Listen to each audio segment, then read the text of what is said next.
నమస్తే. ప్రస్తుతం మనతో పాటు సీనియర్ జర్నలిస్ట్ భరద్వాజ్ ఉన్నారు. ఆయనతో మాట్లాడదాం. నమస్తే సార్. నమస్తే. సార్ ప్రస్తుతం అంటే ఉస్తాద్ భగత్ సింగ్ సినిమా రిలీజ్ అవ్వదు. అది ఇంకా సెట్స్ పైకి కూడా వెళ్ళలేదు అని చెప్పేసి మనం మాట్లాడుకున్నాం. అందరూ మాట్లాడుకుంటున్న విషయం. కానీ ఆయన రెమ్యూనరేషన్ అంటే పవన్ కళ్యాణ్ రెమ్యూనరేషన్ 170 కోట్లు ఖచ్చితంగా ఈ సినిమా కంటిన్యూ అవుతుంది.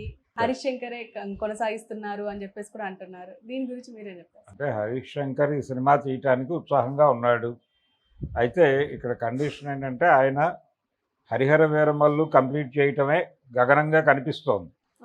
అయితే ఆయన ప్రొడ్యూసర్లను కూర్చోబెట్టి నేను ఈ ప్రాజెక్టులన్నీ కంప్లీట్ చేస్తానని చెప్పాడు, హామీ ఇచ్చాడు. నిన్న ఓ 2 days బ్యాక్ ఎప్పుడో కలిశాడు. వాళ్ళు కలిసి ఒక భరోసా ఇచ్చాడు, ఆందోళన పడకండి, మీ సినిమాలు కంప్లీట్ చేస్తాను అని.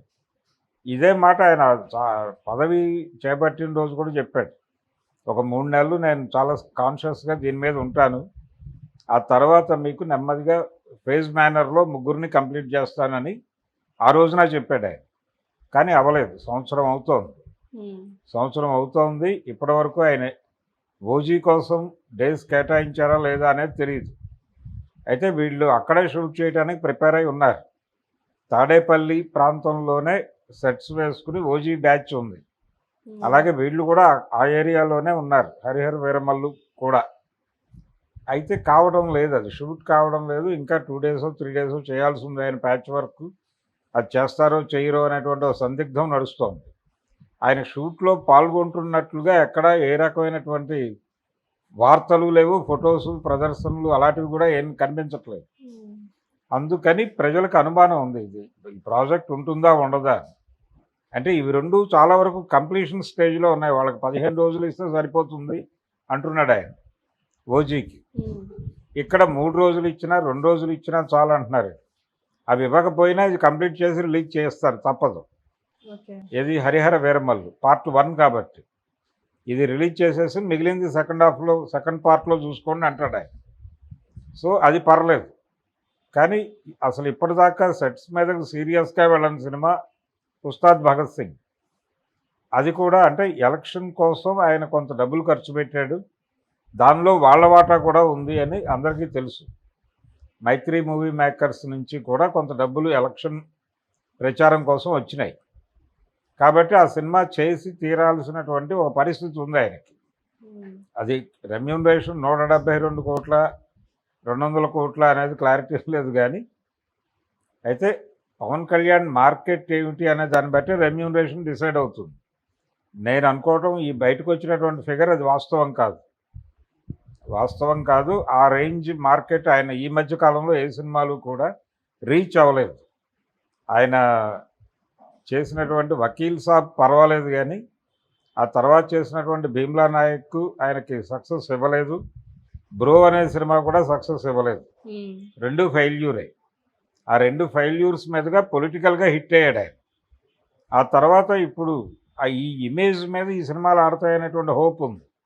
అంతే తప్ప ఆయనకి ఇప్పుడు 170 కోట్లు ఇచ్చి, అంటే Harihara Veeramallu pan India cinema కాబట్టి అది పాన్ ఇండియా లెవెల్లో రిలీజ్ అయ్యి పాన్ ఇండియా మార్కెట్ ఓపెన్ అయితే అప్పుడు ఏదైనా ఆ స్థాయి రెమ్యూనరేషన్ ఇవ్వచ్చు ఆయనకి. కానీ అది ఇప్పుడు ఆ రెమ్యూనరేషన్తో ఇంతో కమిట్మెంట్ తీసుకున్నారనే మాట తప్పు. అది కాదు, సాధారణమైన రెమ్యూనరేషన్ మీదే పవన్ కళ్యాణ్ ఆ సినిమా కమిట్ అయ్యాడు. అదే పద్ధతిలో చేస్తాడు. అది తర్వాత వాళ్ళు పాన్ ఇండియా లెవెల్లో ప్రొజెక్ట్ చేసుకుంటారా లేదా అనేది వాళ్ళ గొడవ.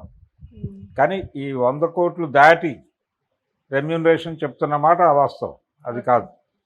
ఆయన ఆ సినిమా కంప్లీట్ చేస్తారన్న కమిట్మెంట్ అయితే ఇస్తూనే ఉన్నాడు. చేస్తాడా చేయగలడా లేదా అనేది అనుమానం. చేయలేకపోవచ్చు అనేది చాలామంది అనుకుంటున్నది. అంటే 3 ఏళ్లలో 3 సినిమాలు ఈజీగా చేయొచ్చు అంటే దానికి కూడా 2 నెలలు ఆయన సీరియస్గా కేటాయిస్తే అయిపోతుంది. ఇప్పుడు సినిమా పదవుల్లో ఉండి సినిమాలు చేసిన వాళ్ళు కూడా ఉన్నారు. ఎన్టీ రామారావు గారు ముఖ్యమంత్రిగా ఉండే సినిమా చేశాడు ఆయన ప్రశాంతంగా. అక్కడే సెట్స్లోనే కూర్చుని ఫైల్స్ చూసేవాడు ఆయన.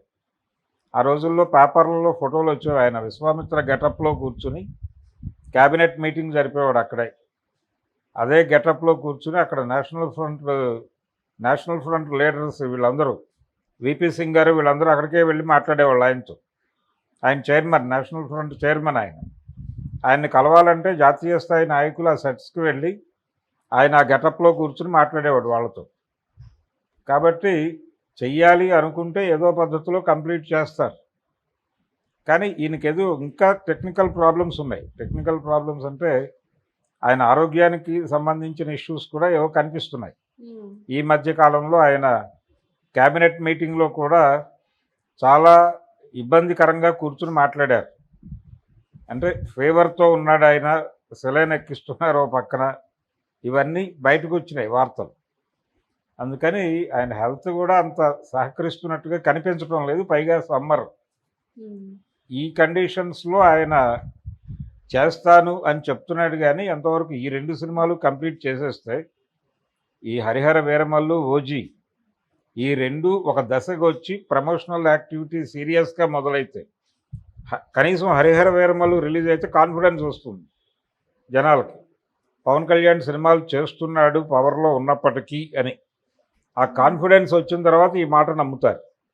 ఏది ఉస్తాద్ భగత్ సింగ్ ఉంది అని. ఇప్పుడు ఉంది అని చెప్పినా, అధికార ప్రకటన వచ్చినా నమ్మే పరిస్థితుల్లో జనాలు లేరు.